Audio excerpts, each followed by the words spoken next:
Doctor Babasaheb आंबेडकरांचा विजय असो, छत्रपती शिवाजी महाराजांचा विजय असो, लोकशाही राजाभाऊ साठेंचा विजय असो।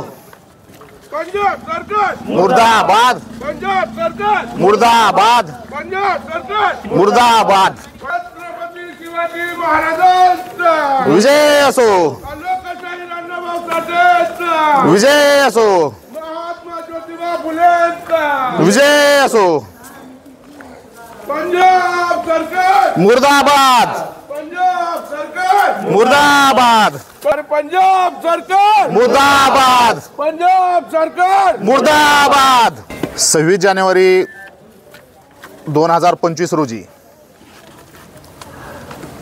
पंजाबमध्ये अमृतसर या ठिकाणी हेरिटेज स्ट्रीट या ठिकाणी पोलीस स्टेशनच्या केवळ 100 पावलावर जो बाबासाहेबांचा पुतळा होता आणि त्याखाली भारतीय संविधानाची प्रत होती, त्याच्यावर पेट्रोल टाकून ज्या आकाशदीप सिंह ह्यांनी जो प्रकार केला त्याचा सर्वप्रथम वंचित बहुजन आघाडीच्या वतीने आम्ही सर्वजण जाहीर निषेध करतो। मूळ कारण असं आहे की ह्या वर्षी भारतीय संविधानाची प्रतिमा जाळणं, तोडफोड करणं किंवा बाबासाहेबांच्या प्रतिमेचं पुतळ्याचं विटंबन करणं हा कशामुळे होतं तर सर्व लक्षात घेण्यासारखा मुद्दा आहे। आणि ह्या माथे फिरूनी हा माथे फिरू जरी म्हणलं आपण माथे फिरू म्हणू शकत नाही, कारण हा दुबईला राहत होता, दुबईला राहत असून तिथं आला, पण त्याच्या आईचं आज सकाळी स्टेटमेंट आहे की 3 महिने हा घरी आलेला नाही। मग हा 3 महिने नेमकं कुणाच्या सानिध्यात होता ही पहिल्यांदा चौकशी झाली पाहिजे। आणि ज्यावेळेस तुम्हाला सांगतो भारतीय संविधानाचं ही 75वं वर्ष आहे, 75 वर्ष पूर्ण 76वर लागतंय। 24-25 ही भारतीय संविधानाचं 75वं अमृत महोत्सवी वर्ष आहे। 75 वर्ष पूर्ण झाल्यानंतर त्याला अमृत महोत्सवी वर्ष म्हणतात। त्यामुळं ह्या हरामखोराने अमृतसर हे ठिकाण त्यासाठीच निवडलेलं आहे। त्यामुळे सर्वप्रथम मी त्याचा निषेध करतो। अमृतसर ते निवडायचं काय कारण आहे? हा 3 महिने कुठं होता हरामखोर? तर अशा प्रवृत्तींना वेळीच तुम्हाला सांगतो सरकारने आळा घातला पाहिजे। आणि अरविंद केजरीवालनी जबाबदारी घेत तुम्हाला सांगतो तिथल्या तथाकथित मुख्यमंत्र्यांनी राजीनामा दिला पाहिजे, नाहीतर अरविंद केजरीवाल यांनी सुद्धा तुम्हाला सांगतो मुख्यमंत्र्याचा ताबडतोब राजीनामा घेऊन त्याला बडतर्फ केलं पाहिजे अशी आमची मागणी आहे। त्यानंतर तुम्हाला सांगतो प्रत्येक वेळेस बाबासाहेबांना टार्गेट करण्याचं तुम्हाला सांगतो बीजेपी सरकार असेल, जे कोणचं सरकार असेल, तो जाणून बुजून हा प्रयत्न करत असतात। कशामुळे करतात तर त्यांना व्हायलन्स पाहिजे पूर्ण देशामध्ये। जे सार्वभौमाने जे भारतीय संविधानात सर्वांना एकत्रित करण्याचं काम केलं, हा त्यांना ठिसूळ करून सगळ्यांना वेगवेगळं करण्याचं काम प्रत्येक बीजेपी सरकार असेल, आम आदमी पार्टी सरकार असेल किंवा कोणचं बी सरकार असेल, हा जाणून बुजून प्रयत्न करत आहेत।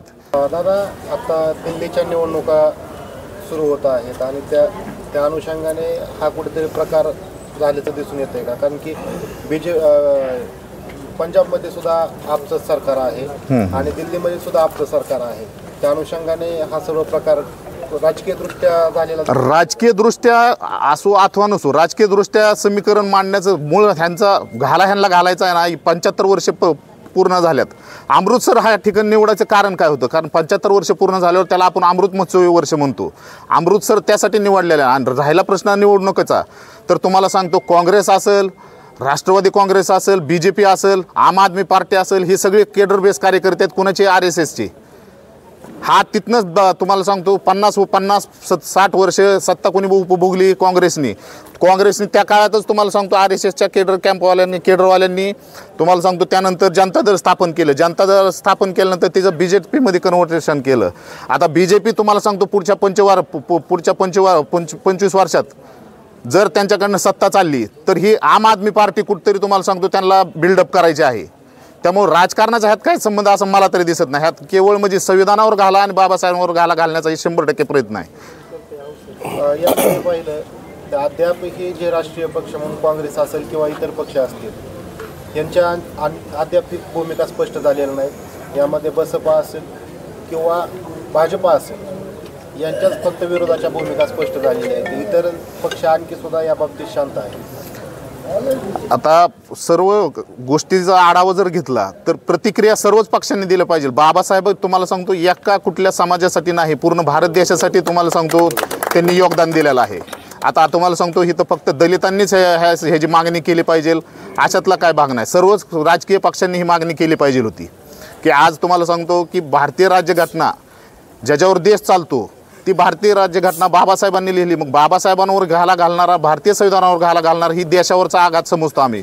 त्यामुळे त्याच्यावर राष्ट्रद्रोहाचा गुन्हा दाखल झाला पाहिजे. आणि केंद्र शासनाला आमची मागणी आहे की येत्या काळामध्ये बाबासाहेबांच्या पुतळ्यावर आणि बाबासाहेबांच्या संविधानावर ज्याच्यावर देश चालतो त्याच्यावर घाला होऊ नये, इथून पुढं अशा घटना होऊ नयेत. त्यामुळे केंद्र शासनाने कायदाच असा पारित केला पाहिजे की ज्याच्यावर देश चालतो त्या व्यक्तीवर, त्या बाबासाहेबांवर आणि भारतीय संविधानावर पूर्ण घाला होऊ नये म्हणून कायदाच पारित केला पाहिजे. राष्ट्रवादीचे आमदार शेजारच्या तालुक्यातले उत्तमराव जानकर हे संविधानाच्या मागच्या परभणी येथील दुर्घटनेसंदर्भात देखील त्यांनी जाहीर भूमिका घेतली होती. त्याचबरोबर तालुक्यातील राष्ट्रवादीचे आमदार नारायण पाटील या संबंधात कुठंच भूमिका घेताना दिसत नाहीत. आता आमचं वंचित बहुजन आघाडीच्या वतीने आम्ही सर्वप्रथम काय करतो, प्राथमिक जबाबदारी म्हणून एक बाबासाहेबांचा पुत्र म्हणून सर्वप्रथम आम्ही वंचित बहुजन आघाडीच्या वतीने आम्ही जाहीर निषेध करायला आलेलो आहोत. आणि राहिला प्रश्न लोकप्रतिनिधींचा, तर हे जेवढे लोकप्रतिनिधी असतात ते फक्त राजकारण करतात. त्यांनी ठळक भूमिका जे असतील, समजा राष्ट्रवादीचे तुम्हाला सांगतो असतील, काँग्रेसचे असतील, BJPचे असतील, जेवढे सर्व राजकीय पक्ष असतील, एव्हाना मी म्हणतो तुम्हाला सांगतो आपले दलित संघटना जरी असल्या तरी तुम्हाला सांगतो ती जरी विरोधात बाबासाहेबांचे दिसत असले तरी त्यांचा आम्ही जाहीर निषेध करणार आहे.